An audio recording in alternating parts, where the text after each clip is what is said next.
like anything. If you're a car retailer and you sell 10 cars a month, you have a really nice position. If you sell 10,000 cars a month, you're much more important to the manufacturer of the car. So distribution and manufacture, they're integrally linked in any facet. In general insurance, they're crucially linked.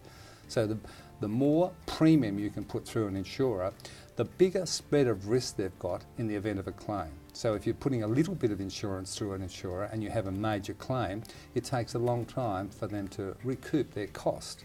Whereas if you're putting a vast amount of insurance, and in some of the major insurers, we put $750 million worth of their sales through our organisation. So if you get a $20 or $30 million loss and you've got a $750 million premium, then that's where the strength helps, because that goes into a certain area of a bucket which doesn't really impact their profit and bottom line. Whereas if it's a smaller piece of business, say a small operator in suburbia who's putting in a couple of $100,000 worth of business and has a $30 million risk, then that makes it a long time for them to catch it up. So it's very crucial that the amalgamation of our premium is treated with the insurers as a global look at how much we place in. You know, $750 million, $30 million worth of claims, you can handle that.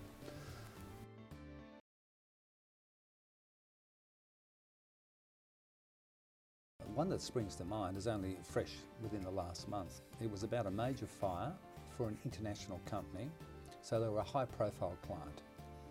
The fire razed the premises to the ground.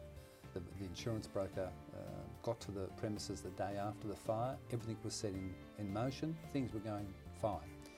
Then a small roadblock appeared because the Australian company wanted to refer the claim to its international board for large fire losses. It was a substantial fire, many millions of dollars. That was about a 3-week delay.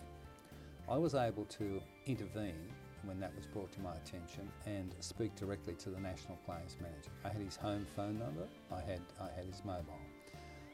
When I explained to him that I thought this was a problem, we didn't need it, he came back to me about 4 or 5 hours. In fact, it was at 11 o'clock at night to say that he would shake the tree.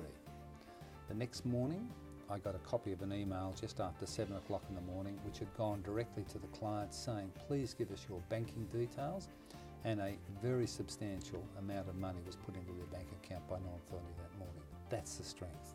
That's the ability to be able to jump to the top of the tree when you need to help.